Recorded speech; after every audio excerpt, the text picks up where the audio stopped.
Buenas tardes, mi nombre es Alan José Usted Ríos. Voy a exponer el tema de elasticidad y plasticidad. La ley de Hooke, la proporcionalidad del esfuerzo y la deformación elástica, tiene un intervalo de validez limitado. Es decir, que solo en una parte se puede cumplir la ley de Hooke y lo vamos a explicar con un diagrama. En temas anteriores, usamos frases como si las fuerzas son tan pequeñas que se obedece a la ley de Hooke. ¿Cuáles son las limitaciones de la ley de Hooke? Lo vamos a rever con ese diagrama y lo vamos a entender bien. Para ello vamos a recordar los conceptos del esfuerzo y la deformación por tensión. Es este diagrama del que estoy hablando. Este diagrama está el esfuerzo en función de la deformación. Este es un diagrama típico para un material dúctil sometido a tensión. Ahora lo vemos más a detalle. Si se obedece la ley de Hooke, la gráfica será una recta con pendiente igual al módulo de Young. Aquí está, esta recta. En esta parte se cumple la ley de Hooke. Solamente desde O hasta A es lo que se cumple la ley de Hooke. La primera porción es una recta que indica un comportamiento de la ley de Hooke con el esfuerzo directamente proporcional a la deformación. Esta porción rectilínea termina en el punto A. El esfuerzo en este punto se denomina límite proporcional, como aquí lo podemos ver. Desde A hasta B, el esfuerzo y la deformación ya no son proporcionales, es decir, que no se cumple la ley de Hooke. En esta parte no se cumple la ley de Hooke. Si la carga se retira gradualmente partiendo de cualquier punto entre 0 y B, el material recupera su longitud original, vuelve a su estado inicial. La deformación es reversible y las fuerzas son conservativas. La energía se recupera cuando se elimina el esfuerzo. Es decir, cuando, por ejemplo, nosotros tenemos un material, ya puede ser, digamos, una regla, y lo estamos doblando, y le aplicamos esfuerzos que solamente llega hasta el punto B, de 0 hasta B, le aplicamos ahí esfuerzos. Una vez que eliminemos esas fuerzas, el objeto va a regresar a su estado inicial, no se va a deformar nada, va a recuperar su longitud original. Eso se le conoce, desde aquí hasta aquí también se le conoce como la zona elástica. En la región de O a B, el material tiene un comportamiento elástico, es decir, desde O hasta B, el material tiene un comportamiento elástico. El punto B es el punto de relajamiento y el esfuerzo en este punto se denomina límite elástico. Es decir, en este punto se le conoce como punto de relajamiento y el esfuerzo en este punto se le conoce como límite elástico. ¿Por qué se le pone aquí límite elástico?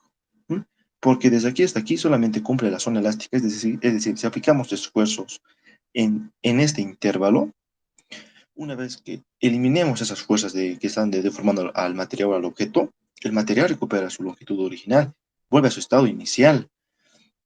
¿Sí? Desde aquí hacia el otro lado, o sea, desde aquí hacia la otra parte, se le conoce como la zona plástica y es la deformación, una permanente. Lo vamos a ver más a detalle.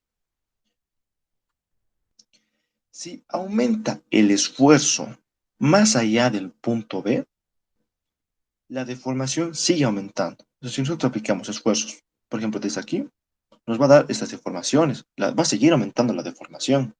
Si retiramos la carga en el punto C, el material no recupera su longitud original.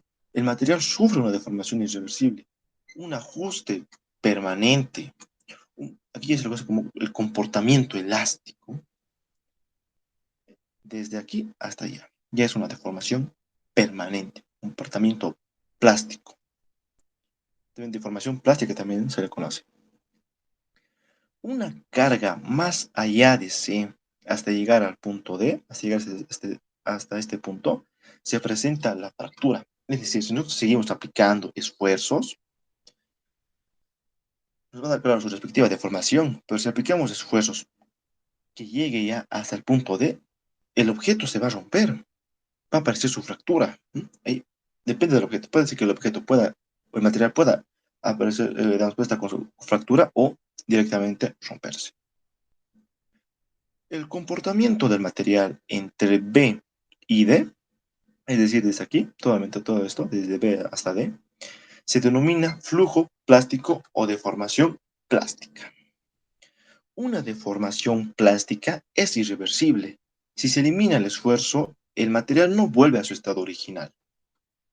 Ahora vamos a ver los materiales dúctiles. Tenemos el acero, el oro, plata, hierro, el plomo, el cobre, el platino, el aluminio. ¿Pero qué son los materiales dúctiles? Son aquellos materiales que presentan una deformación plástica considerable entre el límite elástico y el punto de fractura. Es decir, son aquellos materiales en los que podemos aplicar un esfuerzo, en que estás hablando de la zona plástica, y los podemos, más o menos, por así decirlo, como un hilo, y no llega a romperse.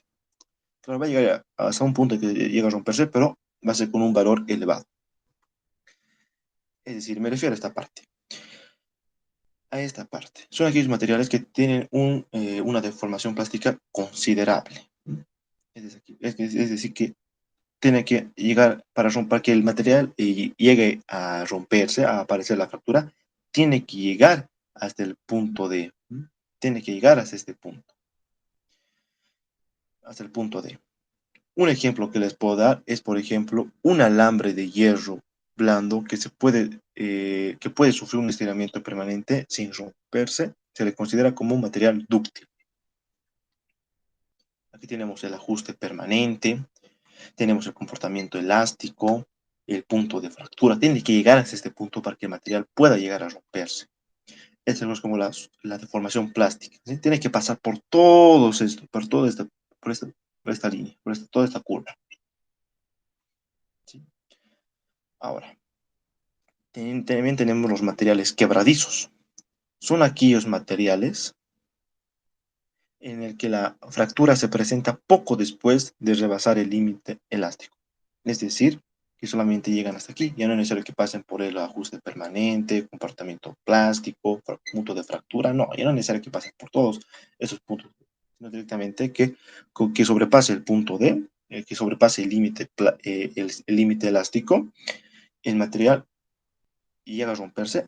A esos materiales se les conoce como quebradizos. Un ejemplo que les puedo dar es una cuerda de acero de un piano que se rompe poco después de alcanzar su límite elástico. Es decir, cuando sobrepasa un poquito el punto D, ya se rompe el material. Esos son los materiales quebradizos. Ahora vamos a ver el diagrama que está el esfuerzo en función de la deformación. Este diagrama es típico para hule vulcanizado. En estos casos, el material se estira a más de 7 veces su longitud original. El esfuerzo no es proporcional a la deformación, pero el comportamiento es elástico, porque al eliminar las fuerzas, el material recupera su longitud original, es decir, vuelve a su estado inicial. El material sigue curvas diferentes cuando aumenta o disminuye el esfuerzo. A esto se le conoce como la histeresis elástica. El esfuerzo requerido para causar la fractura de un material se denomina esfuerzo de rotura, resistencia límite, o en el caso del el esfuerzo de tensión, se le conoce como la resistencia a la tensión. Dos materiales, ya puede ser un material de, o sea, dos tipos de acero, un ejemplo, pueden tener constantes elásticas similares, pero esfuerzos de rotura muy distintos. Aquí tenemos esta tabla de los distintos materiales con sus respectivos valores de esfuerzo de rotura. Su unidad de medida es en pascales o newton por metro cuadrado. Aquí tenemos el aluminio, latón, vidrio, hierro, bronce fosforado, acero. Aquí tenemos los valores del esfuerzo de rotura. Aquí están los valores con el que bueno, el objeto va a llegar a aparecer la primera fractura o el material va a llegar a romperse. Con eso concluyo mi exposición. Muchas gracias. Pero antes voy a mostrar mi rostro. Permíteme un momento. Voy a volver a Meet.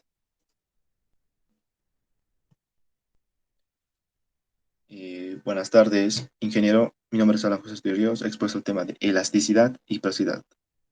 Gracias.